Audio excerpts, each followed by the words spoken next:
Salutations, respected viewers. This is George from Ireland, and I'm carrying on my series about Germany, 1918 to 45 for A-level.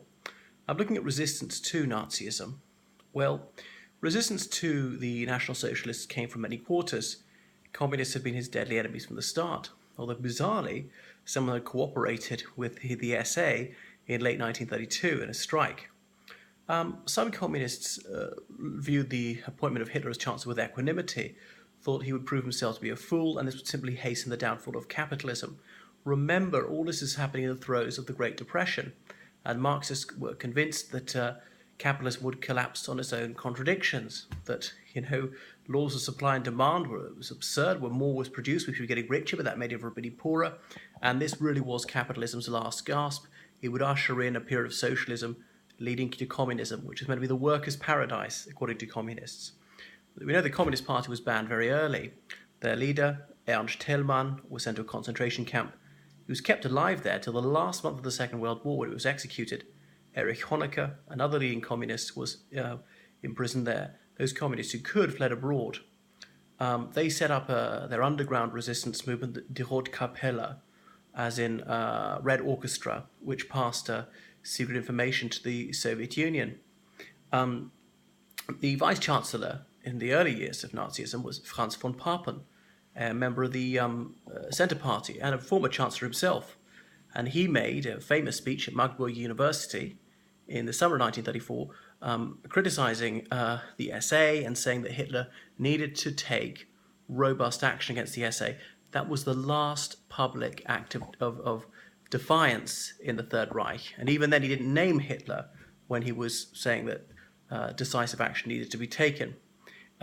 He wanted a return to normality and decency, as he put it. Anyway, he was then demoted to ambassador to Ankara, relatively unimportant position. So President von Hindenburg was growing senile. He wasn't much of a person to resist, and he was the one who appointed Hitler. He was the last one Hitler feared because he had the legal power to sack Hitler. Anyway, he died in 1934, as we know, when society was increasingly totalitarian. Conservative elements in the officer corps, particularly those from aristocratic background, the DNVP, the DVP, big business, people in the civil service. Many of those who supported appointing Hitler as Chancellor, they felt he was the only way to keep the communists out. And the fear of communism can scarcely be exaggerated as a factor in enabling Nazi success. So these conservatives were compromised by the fact that they had cooperated with the Nazis in the early years. They felt that Hitler was a yob, but he was dim and they could outwit him, but they underestimated his low cunning and brutality. So these conservatives, they were not of a kidney with the Nazis, but they agreed with them on certain points. However, after a few years, they became increasingly discomforted. They were anxious about this push to war. So some of them formed the Kaiser Circle, which was a tiny group of elitists, less likely to be penetrated by the Gestapo. It met from 1934 onwards, but it had no immediate plans to overthrow Nazism. They just worried about the direction things were taking, hoping they could steer Nazism in a less destructive direction. It's only the Second World War that they really began plotting. The Nazis had a reasonable relationship with the Centre Party, that was the one for Catholics, led by a priest, Monsignor Kass, and the Catholics were relieved that the Nazis were firmly anti-communist and to begin with didn't interfere with the Catholic Church and its activities. So 1933, the Nazi government signed a concordat, that's a treaty, with the Catholic Church. The papal nuncio, or ambassador, was Eugenio Cardinal Pacelli, the man who was elected Pope in 1939, was Pacelli. He'd been nuncio, that's ambassador, to Bavaria for years, so he spoke fluent German. So the Catholic Church couldn't be much of a source of resistance in the early years. There's a book about Pacelli entitled Hitler's Pope. It features a photo on the cover of him in his cardinal robes sweeping up the steps of the Reich Chancellery to sign the concordat with Hitler.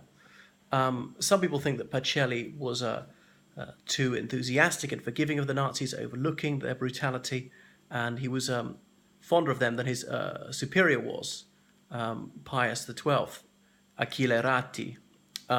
Anyway, Pius XI went along with this, partly because the man who became Pius XII persuaded him to, but Pius XI quickly lost trust in Hitler. That's why he wrote his encyclical letter Mit brennender Sorge, in which he lambasted the Nazis for their racism, their religion, and their brutality.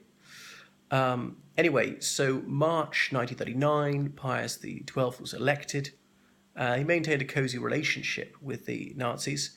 The Catholic Church did become a source of some opposition that was sporadic, dependent on the original individual priest or diocese. So it was particularist on certain issues.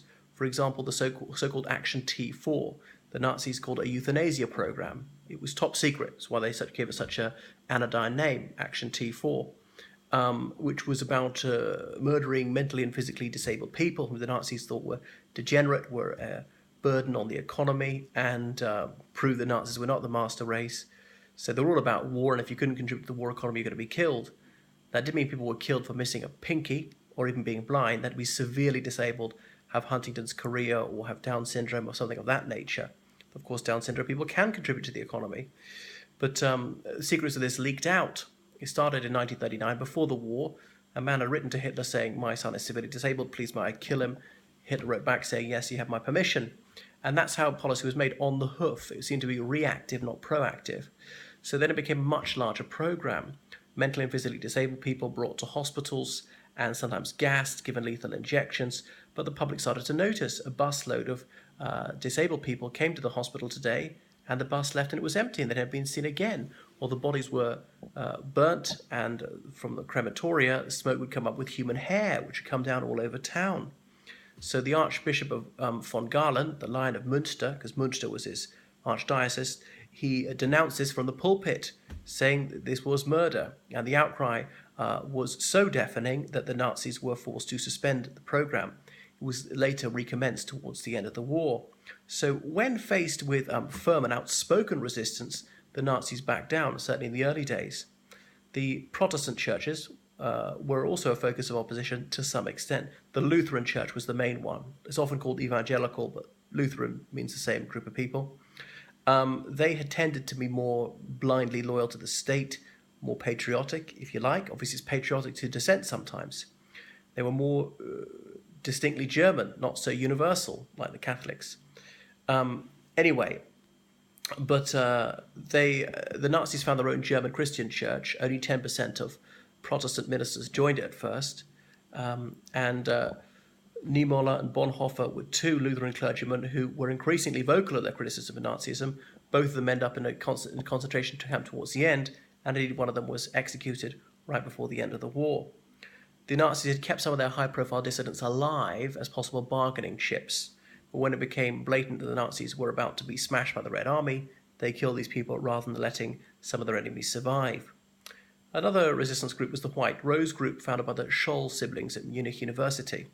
This undergraduate resistance movement was broadly liberal in outlook, and they believed that the Nazis hideously offended morality and were against human dignity. And one of them was a medical student. In his university holidays, he had to act as a medic on the Eastern Front, and he'd seen the many war crimes that had been committed there by his side.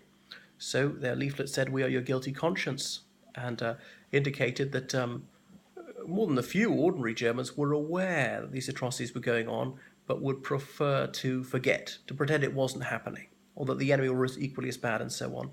So they were caught distributing their leaflets, and they were executed. A square in Munich University is named in their honour. So I'm sorry to say that they get full marks for effort, but not for achievement. They didn't achieve much. The army was a source of resistance, particularly the top brass. There was an army-based conspiracy to overthrow the Nazis. As early as 1940, some people had thought about it in the army, felt that marching troops under l'Arc de Triomphe in Paris had been overly provocative. There was talk of putting a bomb on one of Hitler's planes, but it didn't come to fruition.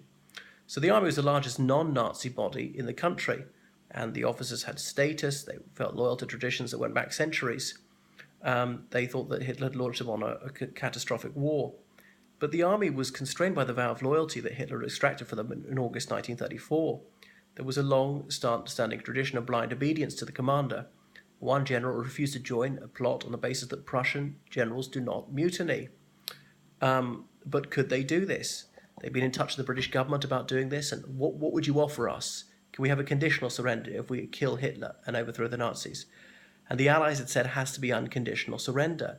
And the plotter said that makes it very difficult for us. We're trying to persuade people to join us, and they cannot be convinced that we'd get better terms by killing Hitler and ending the war now than by fighting on to the better end. Anyway, some generals as early as 1938 had indicated to the French and British that if they stood firm over the Sudetenland and were willing to fight, then they could overthrow Hitler. I have my doubts as to whether that would have succeeded. Anyway, I'll come on to the July plot later.